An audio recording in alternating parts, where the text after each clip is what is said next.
What's up team, I'm James and welcome back to another episode of Caffeine, Kilos and Kilometers. In this video we're just going to be talking a little bit about that running, giving my nervous system a break, giving my legs a break and having that little bit of a deload.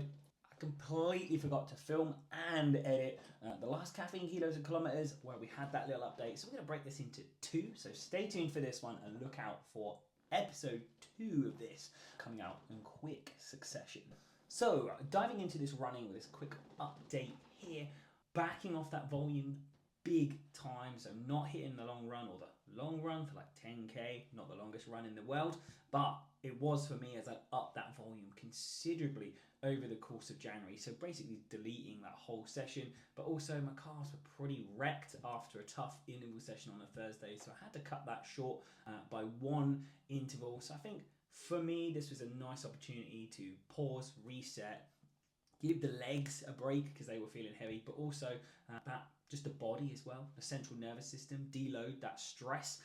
As again, pushing that work pretty hard alongside my training has definitely taken its toll. Again, it is protecting that bigger picture for me. So yes, I want to go out a run. Yes, I want to do my bodybuilding at the same time, but also I've got other things where I'm protecting that energy to be able to push other parts of my life. So it's not just hammering all of my time into training, and that's brilliant, and all of my focus is on recovery from that.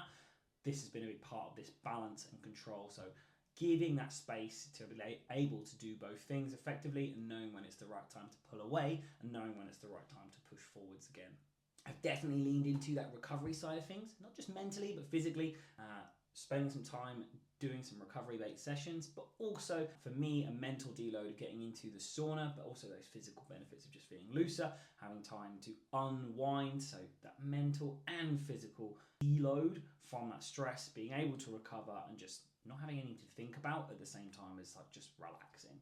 I've used this little time away from running just to take that little bit of a pause. I will be firing myself back in this weekend to try and hold that steady pace 10k again, just phase myself back in again and not ramp that volume up too hard, but it's probably the intensity of some of those intervals that I've pushed that little bit too hard that has spiked that kind of feeling of I don't want to do this anymore. So there we have it, quick in and out on that running, recovery and resetting for this one. Stay tuned for part 2 where we're going to be talking about training, volume, movement quality, as well as where we are marinating with that body weight right now. Peace.